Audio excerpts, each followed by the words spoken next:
ಇದು ಇದು ಜಮೀರ್ ಅಹಮದ್ ಅವರ PA ಮತ್ತೆ ಅವ್ರ ಡ್ರೈವರ್ ಸೇರಿದಂತಹ ಬಿಲ್ಡಿಂಗು. ಇದನ್ನ ಟಚ್ ಮಾಡ್ಲಿ, ದಾಖಲೆ ಕೇಳ್ದಿರಲ್ಲ, ನಾನು ಮಾಧ್ಯಮದ ಮುಂದೆನೆ ತಂದು ಕೊಡ್ತಾ ಇದ್ದೀನಿ. ನಾನು ಎಲ್ಲೂ ಔಸ್ಕೊಂಡು ಯಾವ ದಾಖಲೆನೂ ಕೊಡ್ತಾ ಇಲ್ಲ. 28 ಅಕ್ರಮ ಕಟ್ಟಡಗಳು ದಾಖಲೆ ಕೊಟ್ಟನಲ್ಲ, ಏನ್ ಮಾಡಿದ್ರು? MLA ಎಲ್ಲ ಹೋಗಿ ದುಡ್ಡು ಮಾಡ್ಕೊಂಡ್ರು ಅಷ್ಟೇನೆ. ಇದು ನಿಮಗೆ ತಾರಕ ಡ್ಯಾಮ್ ಪಕ್ಕ ಇರೋದು. ಇದನ್ನ ಮುಟ್ಟಕ್ಕೆ ಅವ್ರಿಗೆ ತಾಕತ್ತಾಯ್ತಾ? ನಿಮ್ಮ MLAಗಾಗ್ಲಿ, ತಹಸೀಲ್ದಾರ್ಗಾಗ್ಲಿ, DC-ಗಾಗ್ಲಿ ಇಲ್ಲಿ ಈ ಬಿಲ್ಡಿಂಗ್ಗೆ ಟಚ್ ಮಾಡೋಕ್ಕೆ ಆಯ್ತದ ಅವ್ರ ಕೈಲಿ? ಸೆರಾಯು ಟಚ್ ಮಾಡಲಿ, ರಿಜೆಂಟಾ ಟಚ್ ಮಾಡಲಿ, ಆರೆಂಜ್ ಕೌಂಟಿ ಟಚ್ ಮಾಡಲಿ, ಬೈಸನ್ ರೆಸಾರ್ಟ್ ಟಚ್ ಮಾಡಲಿ, ಡಿಸ್ಕವರಿ ವಿಲೇಜ್ ಟಚ್ ಮಾಡಲಿ, ಅವೆಲ್ಲ ಕಾನೂನುಬದ್ಧವಾಗೈತಾ?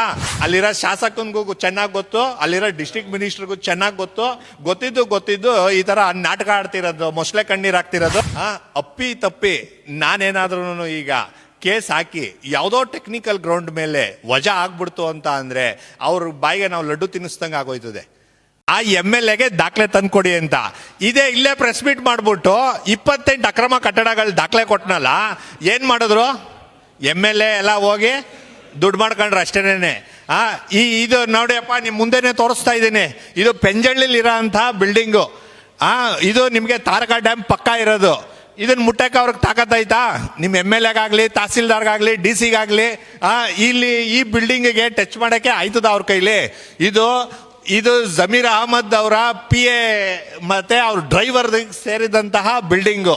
ಇದನ್ನ ಟಚ್ ಮಾಡ್ಲಿ, ದಾಖಲೆ ಕೇಳ್ದಿರಲ್ಲ, ನಾನು ಮಾಧ್ಯಮದ ಮುಂದೆನೆ ತಂದು ಕೊಡ್ತಾ ಇದ್ದೀನಿ. ನಾನು ಎಲ್ಲೂ ಔಸ್ಕೊಂಡು ಯಾವ ದಾಖಲೆನೂ ಕೊಡ್ತಾ ಇಲ್ಲ. ಇದು ನೋಡಿ, ಇದು ಸೆರಾಯು ಟಚ್ ಮಾಡಲಿ, ರಿಜೆಂಟಾ ಟಚ್ ಮಾಡಲಿ, ಆರೆಂಜ್ ಕೌಂಟಿ ಟಚ್ ಮಾಡಲಿ, ಬೈಸನ್ ರೆಸಾರ್ಟ್ ಟಚ್ ಮಾಡಲಿ, ಡಿಸ್ಕವರಿ ವಿಲೇಜ್ ಟಚ್ ಮಾಡಲಿ, ಅವೆಲ್ಲ ಕಾನೂನುಬದ್ಧವಾಗೈತಾ? ನಿಮಗೆ ಬೋಟಿಂದ ಕಾಲು ಇಳಿದ ತಕ್ಷಣನೇ ರೆಸಾರ್ಟ್ಗಳು ಸಿಗ್ತವೆ. ಹೆಂಗ್ ಸಿಗ್ತವೆ? ನಿಮ್ಗೆ 100 ಮೀಟರ್ HFL ಲಿಮಿಟ್ ಫಾಲೋ ಮಾಡಬೇಕಲ್ಲ, ಎಲ್ಲಿ ಫಾಲೋ ಮಾಡ್ತಾವ್ರೆ? ಸೊ ಅಲ್ಲಿರೋ ಶಾಸಕನಿಗೂ ಚೆನ್ನಾಗಿ ಗೊತ್ತು, ಅಲ್ಲಿರೋ ಡಿಸ್ಟ್ರಿಕ್ಟ್ ಮಿನಿಸ್ಟರ್ಗೂ ಚೆನ್ನಾಗಿ ಗೊತ್ತಿದ್ದು ಈ ತರ ನಾಟಕ ಆಡ್ತಿರೋದು, ಮೊಸಳೆ ಕಣ್ಣೀರ್ ಹಾಕ್ತಿರೋದು. ಮತ್ತೆ ನಿನ್ನೆ ಯಾರೋ ಒಂದಷ್ಟು ಜನ ಅಮಾಯಕರುಗಳು ಪ್ರೊಟೆಸ್ಟ್ ಮಾಡವ್ರೆ ಸರ್. ಅವರೆಲ್ಲ ದಲಿತ ಸಂಘರ್ಷ ಸಮಿತಿ ಕಾರ್ಯಕರ್ತರು ಅಂತ ಅನ್ಕೊಂಡು, ಮತ್ತೆ ಆಟೋ ಡ್ರೈವರ್ಗಳು ಅನ್ಕೊಂಡು. ಸರ್, ಅವರೆಲ್ಲ ನಿಜವಾಗ್ಲೂ ಇನ್ನೋಸೆಂಟ್ಗಳು. ಅವರು ಯಾರ್ದೋ ಬಲವಂತಕ್ಕೋ, ಒತ್ತಡಕ್ಕೋ, ಹಣದಾಸೆಗೋ ಬಂದಿರ್ತಾರೆ. ಅವ್ರಿಗೆ ಮಾಲೀಕರಾಗ ಅಂತ ಇದನ್ನ ಬುದ್ಧಿವಾದನ ನಾವು ಹೇಳ್ಕೊಡ್ತಾ ಇದ್ದೀವಿ. ಅವರು ಗುಲಾಮ್ರಾಗಬಾರ್ದು ಸರ್. ಅವರು ಎಲ್ಲೋ ಅವ್ರ ಭೂಮಿನ ಕಳ್ಕೊಂಡು ರೆಸಾರ್ಟ್ ನಿರ್ಮಾಣ ಮಾಡ್ತಾನಂತೆ, ಅಲ್ಲಿ ಕೆಲ್ಸಕ್ಕೆ ಹೋಗೋಂಥ ಜವಾಬ್ದಾರಿ ಆಗಬಾರ್ದು, ಅವ್ರು ಓನರ್ಗಳಾಗಬೇಕು. ಸೊ ಈ ದೃಷ್ಟಿಯಿಂದ ನಾವು ಹೇಳ್ತಿರೋದು. ಆಮೇಲೆ ಹೇಳ್ತಾನೆ, ಅದು ಯಾರೋ ನಿನ್ನೆ ಮಾತಾಡ್ತಾ 4 ವರ್ಷ ಹಳೆ ಕಟ್ಟಡ ಅಂತ ಅಂದರು.